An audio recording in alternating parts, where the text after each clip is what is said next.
ನಮಸ್ಕಾರ. ನಾನು doctor Shweta S, ಅರ್ಬುದ ರೋಗ ತಜ್ಞೆ. ಇವತ್ತಿನ ಸಂಚಿಕೆಯಲ್ಲಿ ನಾವು ಒತ್ತಡ ಅಥವಾ ಸ್ಟ್ರೆಸ್ ಅನ್ನೋದ್ರ ಬಗ್ಗೆ ತಿಳ್ಕೊಳ್ಳೋಣ. ಏನು ಸ್ಟ್ರೆಸ್ ಅಥವಾ ಒತ್ತಡ ಅಂದ್ರೆ ಏನು? ಯಾವುದೇ ಒಂದು ಸಂದರ್ಭದಲ್ಲಿ ನಿಮ್ಗೆ ಹೊರಗಡೆಯಿಂದ ಒಂದು ಬೆದರಿಕೆ ಆದಾಗ, ತೊಂದರೆ ಆದಾಗ ಅಥವಾ ಯಾವುದೇ ಒಂದು ಸವಾಲು ನಿಮ್ಗೆ ಬಂದಾಗ, ನಿಮ್ಮ ದೇಹ ಯಾವ ರೀತಿಯಲ್ಲಿ ಪ್ರತಿಕ್ರಿಯಿಸುತ್ತಲ್ಲ, ಅದನ್ನೇ ಸ್ಟ್ರೆಸ್ ಅಂತ ಹೇಳ್ತಾರೆ. ಸ್ಟ್ರೆಸ್ ಅನ್ನುವಂಥದ್ದು ದೈಹಿಕವಾಗಿ ಆಗ್ಬಹುದು, ಮಾನಸಿಕವಾಗಿ ಆಗ್ಬಹುದು, ಮತ್ತೆ ಭಾವನಾತ್ಮಕವಾಗಿ ಸಹ ಸ್ಟ್ರೆಸ್ ಆಗಬಹುದು. ಸ್ಟ್ರೆಸ್ ಅನ್ನೋದು ಯಾವಾಗಲೂ ತೊಂದರೆ ಮಾಡುವಂಥದ್ದಲ್ಲ. ಇದು ಸಹಜವಾಗಿ ನಡೆಯುವಂಥ ಒಂದು ಪ್ರಕ್ರಿಯೆ ಆಗಿರುತ್ತೆ. ನಮ್ಮ ದೇಹದಲ್ಲಿ ಏನಾಗುತ್ತೆ ಸ್ಟ್ರೆಸ್ ಆದಾಗ ಮೊದಲು ನಮ್ಮ ಮೆದುಳಿಗೆ ಸಿಗ್ನಲ್ಸ್ ಅಥವಾ ಅದಕ್ಕೆ ಸೂಚನೆಗಳು ಹೋಗುತ್ತೆ. ಏನು ಕೆಲವು ಹಾರ್ಮೋನ್ಗಳು ಉತ್ಪತ್ತಿ ಆಗ್ಬೇಕು ಅಂತ ಹೇಳಿ. ಅದು ಕಾರ್ಟಿಸಾಲ್ ಮತ್ತೆ ಅಡ್ರಿನಲಿನ್ ಅನ್ನುವಂಥ ಹಾರ್ಮೋನ್ಗಳು. ಇದರಿಂದ ಏನಾಗುತ್ತೆ, ಇದು ಆಟೋನಾಮಿಕ್ ನರ್ವಸ್ ಸಿಸ್ಟಮ್ ಅನ್ನುವಂಥ ಅಂದ್ರೆ ಸ್ವಯಂ ಚಾಲಿತ ನರಮಂಡಲ. ಸೊ ಇದನ್ನ ಅದು ಕ್ರಿಯಾಶೀಲಗೊಳಿಸುತ್ತೆ. ಅಂದ್ರೆ ಅದು ಕೆಲಸ ಮಾಡೋದಕ್ಕೆ ಅದು ಸೂಚನೆ ಕೊಡುತ್ತೆ. ಸಾಮಾನ್ಯವಾಗಿ ಏನಾಗುತ್ತೆ, ಈ ಆಟೋನಾಮಿಕ್ ನರ್ವಸ್ ಸಿಸ್ಟಮ್ ಅನ್ನುವಂಥದ್ದು ನಮ್ಮ ದೇಹದಲ್ಲಿ ಏನು ನಮ್ಗೆ ಗೊತ್ತಿಲ್ದಿರೆ ಎಲ್ಲ ಕೆಲವು ಈಗ ಹೃದಯ ಬಡಿತ ಇರಬಹುದು, ಮತ್ತೆ ನಿಮ್ಮ ಉಸಿರಾಟ ಪ್ರಕ್ರಿಯೆ ಇರ್ಬೋದು, ಅದು ನಮ್ಗೆ ಗೊತ್ತಿಲ್ದಿರ ಸಹಜವಾಗಿ ನಡೀತಾ ಇರೋದಕ್ಕೆ ಇದು ಕಾರಣ ಆಗಿರುವಂತದ್ದಾಗಿರುತ್ತೆ. ಆದ್ರೆ ಇದನ್ನ ಕ್ರಿಯಾಶೀಲಗೊಳಿಸಿದಾಗ ಏನಾಗುತ್ತೆ, ಈ ಹೃದಯ ಬಡಿತ ಜಾಸ್ತಿ ಆಗುವಂಥದ್ದಾಗ್ಬೋದು, ಸ್ನಾಯುಗಳು ಬಿಗಿ ಆಗುವಂಥದ್ದು ಆಗ್ಬೋದು, ಉಸಿರಾಟ ವೇಗ ಆಗುವಂಥದ್ದಾಗ್ಬೋದು, ಭಾವನಾತ್ಮಕವಾಗಿ ನೀವು ನಿಮ್ಗೆ ಸಿಡುಕುತನ ಬರುವಂಥದ್ದಿರ್ಬೋದು, ಕೋಪ ಜಾಸ್ತಿ ಬರುವಂಥದ್ದಿರ್ಬೋದು, ಈ ಎಲ್ಲಾ ಪ್ರತಿಕ್ರಿಯೆಗಳು ಆಗುವಂತ ಸಾಧ್ಯತೆ ಇರುತ್ತೆ. ಇದು ಸ್ಟ್ರೆಸ್ ಆಗುವಂತ ಒಂದು ಸಹಜ ಪ್ರಕ್ರಿಯೆ ಅಥವಾ ಸ್ಟ್ರೆಸ್ ಯಾವುದೇ ಒಂದು ಸವಾಲಿರಬಹುದು. ಅಂತ ಸಂದರ್ಭದಲ್ಲಿ ನಿಮ್ಮ ದೇಹ ಹೇಗೆ ಪ್ರತಿಕ್ರಿಯಿಸುತ್ತಲ್ಲ ಅದನ್ನೇ ಸ್ಟ್ರೆಸ್ ಅಥವಾ ಒತ್ತಡ ಅಂತ ಹೇಳ್ತೀವಿ. ಈ ಒತ್ತಡ ಅನ್ನುವಂಥದ್ದು ಆ ಒಳ್ಳೇದು ಕೆಟ್ಟದ್ದು ಅಂತಲ್ಲ. ಅಂದ್ರೆ ಈಗ ಅಥವಾ ಅಂದ್ರೆ ಸ್ವಲ್ಪ ಸಮಯಕ್ಕೆ ಮಾತ್ರ ನಿಮ್ಗೆ ಒತ್ತಡ ಆಗ್ತಿದೆ, ಯಾವಾಗ್ಲೂ ಇರೋದಿಲ್ಲ ಅಂತಂದ್ರೆ ಅದೇನು ತೊಂದರೆ ಮಾಡುವಂಥದ್ದಲ್ಲ. ಅದು ಬೇಕಾಗಿರುವಂಥದ್ದು. ನಿಮ್ ಜೀವನದಲ್ಲಿ ನೀವು ಮುಂದೆ ಹೋಗ್ಬೇಕು ಅಂತಂದ್ರೆ, ಏನಾದ್ರೂ ಸಾಧನೆ ಮಾಡ್ಬೇಕು ಅಂತಂದ್ರೆ, ಕಲಿಬೇಕು ಅಂತಂದ್ರೆ ನಿಮ್ಗೆ ಒಂದು ಸ್ವಲ್ಪ ಮಟ್ಟದ ಸ್ಟ್ರೆಸ್ ಅನ್ನೋದು ಅಗತ್ಯ ಇರತ್ತೆ.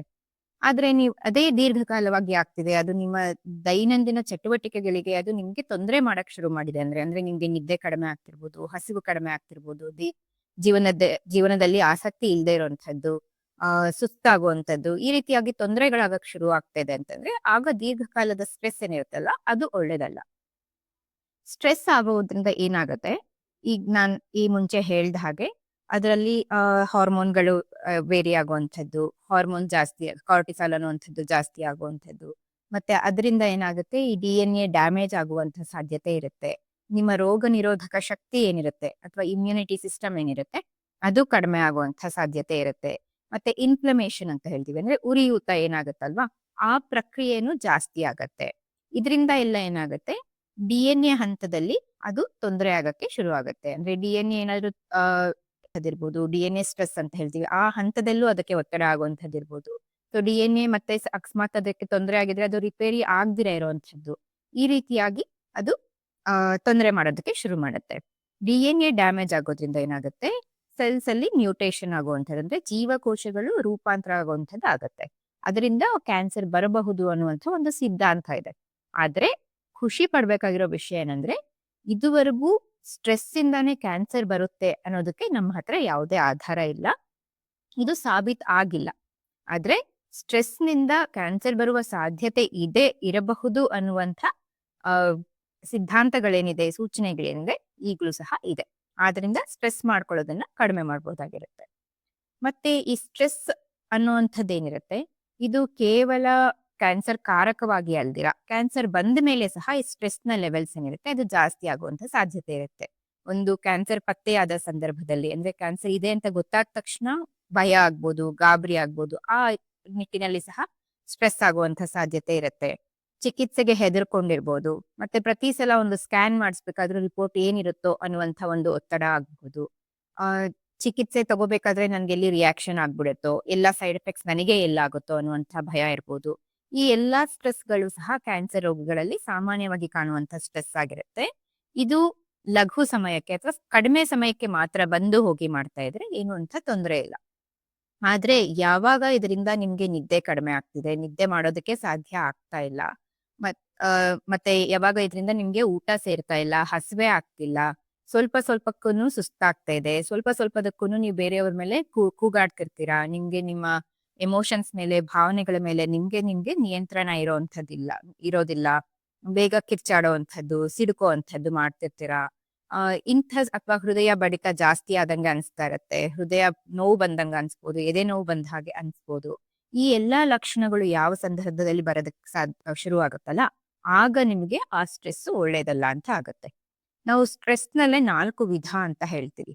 ಒಂದು ಸ್ಟ್ರೆಸ್ ಅಥವಾ ಒಳ್ಳೆಯ ಸ್ಟ್ರೆಸ್, ಒಳ್ಳೆಯ ಒತ್ತಡ, ಗುಡ್ ಸ್ಟ್ರೆಸ್ ಅಂತ ಸಹ ಹೇಳ್ತೀವಿ. ಯಾವಾಗ ನಾವು ಈಗ ಪರೀಕ್ಷೆಗೆ ಹೋಗುವಂತ ಸಂದರ್ಭದಲ್ಲಿ, ಅಥವಾ ಒಂದು ಕೆಲ್ಸಕ್ಕೆ ಇಂಟರ್ವ್ಯೂಗೆ ಹೋಗುವಂತ ಸಂದರ್ಭದಲ್ಲಿ ಇರಬಹುದು. ಯಾವುದೋ ಒಂದು ಸ್ಟೇಜ್ ಮೇಲೆ ನೀವು ಒಂದು ಪರ್ಫಾರ್ಮೆನ್ಸ್ ಕೊಡ್ಬೇಕು. ಅಲ್ಲೇನೋ ಒಂದು ನೀವು ನಿಮ್ಮ ಕಲೆಯನ್ನ ಪ್ರದರ್ಶನ ಮಾಡ್ಬೇಕು ಅಂಥ ಸಂದರ್ಭದಲ್ಲಿರ್ಬೋದು. ಅವಾಗೂ ಸಹ ನಿಮ್ಮ ದೇಹದಲ್ಲಿ ಒತ್ತಡ ಅನ್ನೋದು ಆಗ್ತಿರತ್ತೆ. ಆದ್ರೆ ಅದೆಲ್ಲಾನು ಸ್ಟ್ರೆಸ್ ಅಂತ ಕರಿತೀವಿ. ಅಂದ್ರೆ ಒಳ್ಳೆಯ ಒಂದು ಸ್ಟ್ರೆಸ್. ಇದರಿಂದಾನೇ ನೀವು ಜೀವನದಲ್ಲಿ ಏನಾದ್ರೂ ಸಾಧನೆ ಮಾಡೋದಕ್ಕೆ ಸಾಧ್ಯ ಆಗಿರುವಂತದ್ದು. ಮತ್ತೆ ಇದು ನಿಮ್ಮ ದೇಹವನ್ನ ರಕ್ಷಣೆ ಮಾಡೋದಕ್ಕಾಗಿ ಆಗಿರುವಂತದ್ದು. ಹೇಗಂದ್ರೆ ಈಗ ಒಂದು ಹಾವು ನೋಡಿದ್ರೆ ಅದರಿಂದ ಏನ್ ಸ್ಟ್ರೆಸ್ ಆಗಿ ನಿಮ್ಗೆ ನೀವ್ ಅಲ್ಲಿಂದ ಓಡ್ ಹೋಗ್ತಿರಲ್ಲ, ಅದು ನಿಮ್ಮ ದೇಹವನ್ನ ರಕ್ಷಣೆ ಮಾಡೋದಕ್ಕೆ ಅಂತ ಆಗಿರುವಂತ ಒಂದು ಸ್ಟ್ರೆಸ್ ಆಗಿರುತ್ತೆ. ಸೊ ಇದು ಸ್ಟ್ರೆಸ್. ಇದು ಬಿಟ್ರೆ ಅಕ್ಯೂಟ್ ಸ್ಟ್ರೆಸ್ ಅಂದ್ರೆ ಕಡಿಮೆ ಕಾಲಕ್ಕೋಸ್ಕರ ಬರುವಂತದ್ದು. ಸ್ವಲ್ಪ ಸಮಯ ಮಾತ್ರ ಆ ಸ್ಟ್ರೆಸ್ ಇರುತ್ತೆ. ಈ ಒಂದು ಕಾಲಕ್ಕೆ ಮಾತ್ರ. ಅಂದ್ರೆ ಈಗ ಎಕ್ಸಾಮ್ಸ್ ಇದೆ. ಎಕ್ಸಾಮ್ಸ್ ಮುಗಿದ್ಮೇಲೆ ನಿಮ್ಗೆ ಯಾವುದೇ ಸ್ಟ್ರೆಸ್ ಇರೋದಿಲ್ಲ. ಅದು ಅಕ್ಯೂಟ್ ಸ್ಟ್ರೆಸ್ ಅಂತ ಹೇಳ್ತೀವಿ. ಇನ್ನು ಎಪಿಸೋಡಿಕ್ ಅಕ್ಯೂಟ್ ಸ್ಟ್ರೆಸ್ ಅಂತ ಸಹ ಇರುತ್ತೆ. ಅಂದ್ರೆ ಆ ಒಂದು ಅದೇ ರೀತಿಯಾದ ಒಂದು ಸಂದರ್ಭಗಳು ಬಂದಾಗೆಲ್ಲ ನಿಮ್ಗೆ ಸ್ಟ್ರೆಸ್ ಆಗುವಂಥದ್ದು. ಈ ಎಪಿಸೋಡಿಕ್ ಅಕ್ಯೂಟ್ ಸ್ಟ್ರೆಸ್ ಅನ್ನೋದು ಕೆಲವು ಸಲ ಅದಕ್ಕೆ ಕಾರಣ ಆಗಿರುವಂತಹ ಸಂದರ್ಭಗಳನ್ನ ಬಿಟ್ರೆ ಬೇರೆ ಸಂದರ್ಭಗಳಲ್ಲಿ ಬರೋದಿಲ್ಲ. ಸೊ ಈಗ ಯಾವುದೋ ಒಂದು ನಿಮ್ಗೆ ಉದಾಹರಣೆಗೆ ಲಿಫ್ಟ್ ಅನ್ನ ತಗೋಬಹುದು. ಪ್ರತಿ ಸಲ ಲಿಫ್ಟ್ ಅಲ್ಲಿ ಹೋದ್ರೂನು ನಿಮ್ಗೆ ಗಾಬರಿ ಆಗುವಂಥದ್ದು ಆತರ ಆಗ್ತಿದ್ರೆ, ಸೊ ಅದು ಕೆಲವು ಸಲ ನಿಮ್ಮ ನಿಯಂತ್ರಣದಲ್ಲಿರುತ್ತೆ, ಕೆಲವು ಸಲ ಇರೋದಿಲ್ಲ. ಆ ರೀತಿಯಾಗಿ ಅಂದ್ರೆ ಕೆಲವು ಸಂದರ್ಭಕ್ಕೆ ತಕ್ಕಂತೆ ಮಾತ್ರ ಬರುವಂತ ಒಂದು ಸ್ಟ್ರೆಸ್ ಇರುತ್ತಲ್ಲ, ಅದು ಎಪಿಸೋಡಿಕ್ ಸ್ಟ್ರೆಸ್ ಅಂತ ಹೇಳ್ತೀವಿ. ಇನ್ನೊಂದು ಕ್ರಾನಿಕ್ ಸ್ಟ್ರೆಸ್ ಅಂದ್ರೆ ದೀರ್ಘಕಾಲವಾಗಿ ಇರುವಂತಹ ಒಂದು ಒತ್ತಡ. ಕ್ರಾನಿಕ್ ಸ್ಟ್ರೆಸ್ ಎಲ್ಲದಕ್ಕಿಂತ ಒಂದು ಆ ಕೆಟ್ಟದ್ದು ಅಂತ ಹೇಳ್ಬೋದು.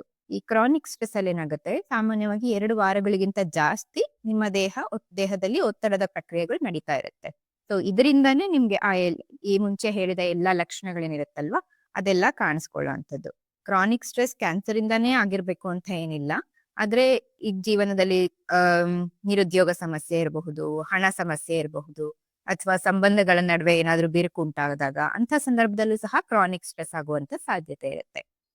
ಕ್ರಾನಿಕ್ ಸ್ಟ್ರೆಸ್ ಇಂದಾನೇ ಕ್ಯಾನ್ಸರ್ ಬರುವ ಸಾಧ್ಯತೆ ಇರಬಹುದು ಅನ್ನುವಂಥ ಒಂದು ಸಿದ್ಧಾಂತಗಳಿರೋದು.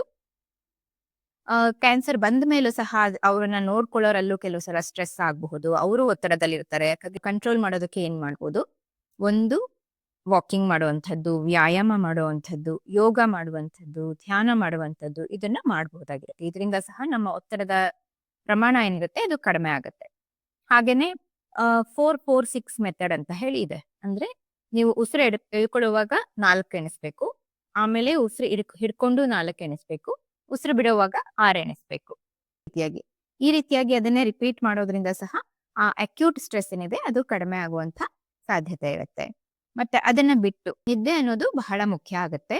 ನಿದ್ದೆ ಮಾಡೋದ್ರಿಂದ ಸಹ ನಮ್ಮ ದೇಹಕ್ಕೆ ಅಥವಾ ಮನಸ್ಸಿಗೆ ಅದಕ್ಕೆ ಬೇಕಾದಂತಹ ಅಗತ್ಯ ಇರುವಂತಹ ವಿಶ್ರಾಂತಿ ಸಿಗುತ್ತೆ. ಆದ್ರಿಂದ ದಿನಾಗ್ಲೂ ಒಂದೇ ಟೈಮ್‌ಗೆ ಒಂದು ಟೈಮ್ ಟೇಬಲ್ ಪ್ರಕಾರವಾಗಿ ಒಂದೇ ಸಮಯಕ್ಕೆ ನಿದ್ದೆಗೆ ಹೋಗುವಂಥದ್ದು, ಮಲಗೋದಕ್ಕೆ ಹೋಗುವಂಥದ್ದು, ನಿರ್ದಿಷ್ಟ ಸಮಯಕ್ಕೇನೆ ಎದ್ದೇಳುವಂಥದ್ದು. ಅಂದ್ರೆ ಒಂದು ಅದನ್ನ ಫಿಕ್ಸ್ ಮಾಡ್ಕೋಬೇಕು. ಇವತ್ತು 10 ಗಂಟೆಗೆ ಮಲ್ಕೊಳ್ಳೋದು, ನಾಳೆ 12 ಗಂಟೆಗೆ ಮಲ್ಕೊಳ್ಳೋದು, ಆ ರೀತಿ ಮಾಡಿದ್ರೆ ಆಗೋದಿಲ್ಲ. ಅದು ಒಂದು ಸರ್ಕ್ಯಾಡಿಯನ್ ರಿದಮ್ ಅಥವಾ ಜೈವಿಕ ಗಡಿಯಾರ, ಬಯೋಲಾಜಿಕಲ್ ಕ್ಲಾಕ್ ಅಂತ ಏನಿರುತ್ತೆ ಅದನ್ನ ಸರಿಯಾಗಿ ಸೆಟ್ ಮಾಡ್ಕೊಳ್ಳೋದ್ರಿಂದ ಸಹ ನಮ್ಮಲ್ಲಿ ಒಳ್ಳೆಯ ಒಂದು ಹಾರ್ಮೋನ್ ಸಮತೋಲನ ಇರುತ್ತೆ. ಅದರಿಂದ ಸ್ಟ್ರೆಸ್ ಕಡಿಮೆ ಆಗುವಂತ ಒಂದು ಸಾಧ್ಯತೆ ಇರುತ್ತೆ. ಹಾಗಾಗಿ ನಿದ್ದೆ ಅನ್ನೋದು ಸಹ ಒಂದು ಬಹಳ ಮುಖ್ಯ ಆಗುತ್ತೆ. ಮತ್ತೆ ನಿರಾಶಾ ಮನೋಭಾವನೆ ಇರುತ್ತೆ, ಅದನ್ನ ತೊರಿಬೇಕಾಗತ್ತೆ. ಅಂದ್ರೆ ಈಗ ಕ್ಯಾನ್ಸರ್ ಬಂದ ತಕ್ಷಣ ನನ್ಗೆ ಕ್ಯಾನ್ಸರ್ ಬಂದ್ಬಿಟ್ಟಿದೆಯಲ್ಲ ಅಂತ ಅದ್ರ ಬಗ್ಗೆನೆ ಕ್ಯಾನ್ಸರ್ ತಡೆಯೋದಕ್ಕೆ ನಾನೇನು ಮಾಡೋದಕ್ ಆಗ್ಲಿಲ್ಲ ಅನ್ನುವಂತ ಒಂದು ನಿರಾಶಾ ಮನೋಭಾವನೆಯನ್ನ ತೊರೆದು, ಕ್ಯಾನ್ಸರ್ ಬರೋದು ಅದು ನನ್ನ ಕೈಲಿರ್ಲಿಲ್ಲ. ಆದ್ರೆ ಕ್ಯಾನ್ಸರ್ಗೆ ಚಿಕಿತ್ಸೆ ತಗೊಳ್ಳುವಂಥದ್ದು ಅದು ನನ್ನ ಕೈಯಲ್ಲಿರುವಂಥದ್ದು. ಕ್ಯಾನ್ಸರ್ ಹೇಗೆ ನಾನು ತಡಿಬಹುದು ಅನ್ನುವಂಥದ್ದು ನನ್ನ ಕೈಯಲ್ಲಿರುವಂಥದ್ದು. ಒಂದು ಅಪಾಯಿಂಟ್ಮೆಂಟ್ ಇರಬಹುದು, ಒಂದು ಡಾಕ್ಟರ್ ಹತ್ರ ವೈದ್ಯರನ್ನ ಭೇಟಿ ಮಾಡುವಂಥದ್ದು ಇರ್ಬೋದು. ಅದೆಲ್ಲಾನು ನಾನು ನನ್ನ ಹಿಡಿತದಲ್ಲಿರುವಂತಹದ್ದು. ಸೊ ಹಾಗಾಗಿ ಯಾವ್ದು ನನ್ನ ಕಂಟ್ರೋಲ್ ಅಲ್ಲಿ ಇದೆ ಅದನ್ನ ನಾನ್ ಮಾಡ್ಕೊಂಡು ಇದನ್ನ ಜಯಿಸುವಂತ ಒಂದು ಮನೋಭಾವನೆ ಇರಬೇಕು. ಆ ಆಶಾ ಮನೋಭಾವನೆ ಏನಿದೆಯೋ ಅದರಿಂದ ಸಹ ಸ್ಟ್ರೆಸ್ ಕಡಿಮೆ ಆಗುತ್ತೆ. ಯಾಕೆ ಇದು ಮುಖ್ಯ ಆಗತ್ತೆ ಅಂತಂದ್ರೆ, ಕೆಲವು ಸಂಶೋಧನೆಗಳ ಪ್ರಕಾರ ಕ್ಯಾನ್ಸರ್ ಪತ್ತೆ ಆದ ಮೇಲೂ ಸಹ ಒತ್ತಡ ಜಾಸ್ತಿ ಇರುವಂತಹ ರೋಗಿಗಳಲ್ಲಿ ಅದರ ಒಂದು ಜೀವಿತಾವಧಿ ಏನಿರುತ್ತಲ್ಲ, ಅಂದ್ರೆ ಕ್ಯಾನ್ಸರ್‌ನಿಂದ ಬದುಕುಳಿಯುವ ಸಾಧ್ಯತೆ ಏನಿರುತ್ತೆ, ಆ ಒಂದು ಸರ್ವೈವಲ್ ಚಾನ್ಸಸ್ ಆ ಒತ್ತಡ ಜಾಸ್ತಿ ಇರುವಂಥ ರೋಗಿಗಳಲ್ಲಿ ಕಡಿಮೆ ಆಗಬಹುದು ಅಂತ ಸೂಚನೆಗಳಿದೆ.